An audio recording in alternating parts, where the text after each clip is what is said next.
Happy Sunday! I have a thought that I want to share. So, I think that greed and entitlement are the two things that keep some believers, but believers who are struggling with their faith, or non-believers who maybe have resentment stored up against God, who don't believe because of the negativities that have transpired in their life, or he didn't show up when they wanted him to, or how they wanted him to. They experienced certain levels of adversity. They didn't deserve this, that, and the third.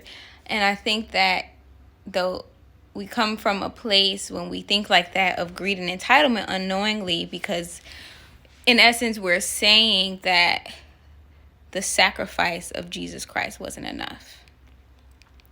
We're saying that the fact that Jesus was wounded for our transgressions and bruised for our iniquities, and that the chastisement of our peace was upon him, is not enough, even though we have access to the healing that comes through that beating, through that sacrifice. Because he was bruised, we have access to the healing. He was bruised. He endured the bruising. We are gifted the healing. I don't think we look at it that way.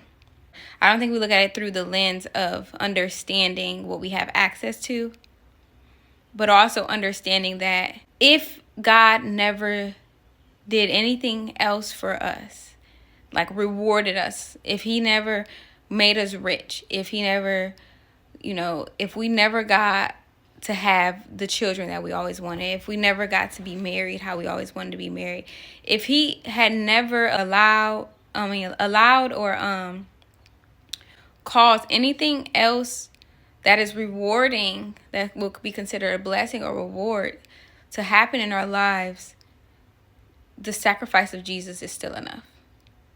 I don't think we look at things through the lens of eternity to say, this life is short, yes. I want to enjoy life, yes. But it's also my decision on what I choose to see as a positive, what I choose to see as a blessing, what I choose to see as a privilege, and,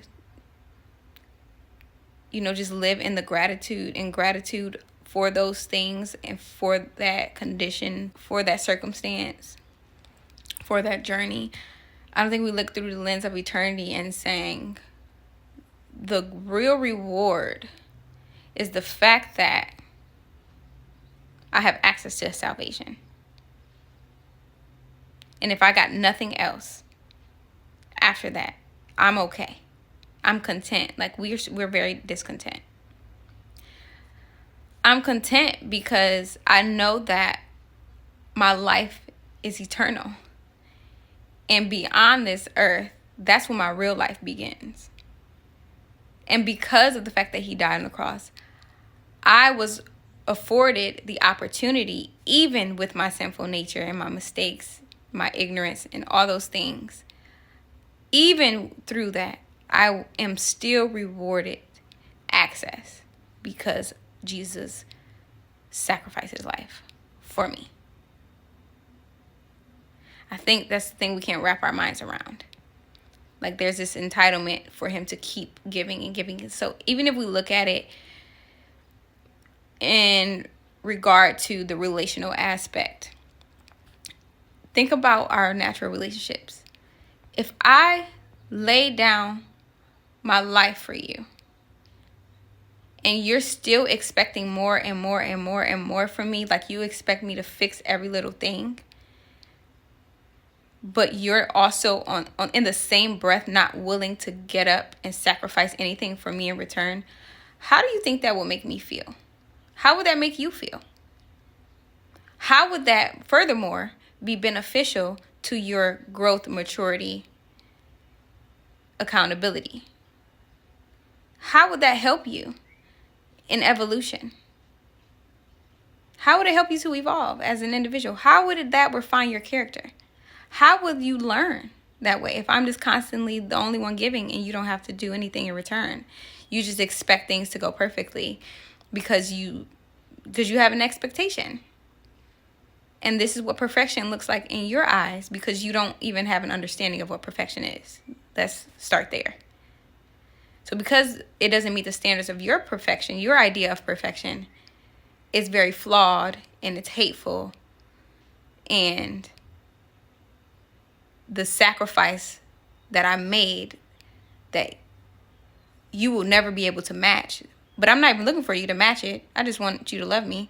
But the sacrifice that you will never be able to match or outdo. Not only is it not enough, you've taken all the things that I won't do, can't do, shouldn't do, and you allowed your feelings about those things to disregard and do away with the impact, the weight, the positivity, the reward, the benefit, the advantage.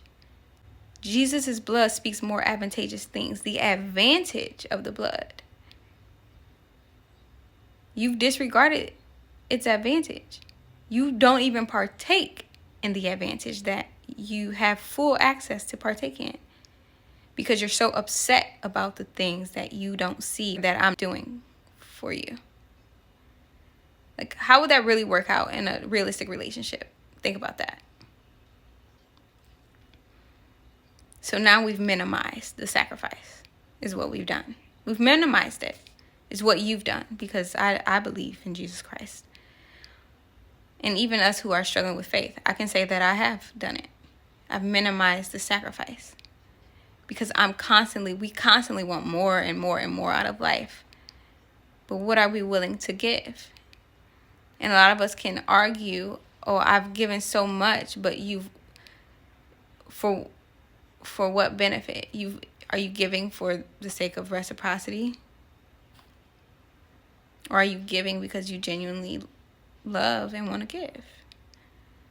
So we can't say, oh, I give these things from the bottom of my heart out of sincerity, and then when we don't get what we expect in return, we're bruised and hurt and damaged and burdened. But you made the choice to give. Stop tying your giving to the expectation that you'll receive, and then you won't be hurt. Just give, because you want people to experience things in life that are good for them. Or better yet, I'm inserting this because you made the choice to give, but also the grace to give in that area does not belong to you. Like, if we don't have the grace to give it, we won't have the capacity to steward the deficit when we give it, because God didn't grace us to give it. We can't do that. That's not how we're designed. Like, if it's going to leave a hole in you, don't give it. If you haven't found out that the Lord is your source, and you haven't found a way to make him the foundation of your life in order to fill every void that you think you have, then don't give it. Like, why do we set ourselves up? It's a setup. Don't give it. But yeah, that was my thought. I just figured it was interesting the way that it dropped on me, so I just wanted to share it. Like, we're entitled as a people and pretty privileged. I'm grateful. And it's funny because Thanksgiving actually is the thing that allows us to access the advantages of the blood. So the reason that a lot of us aren't even accessing the advantages is because we're struggling with the part where we're grateful, where we're thankful, where we actually are acknowledging the fact that we have everything we need. So yeah, Jesus loves you. I love you. And I hope you have a blessed Sunday.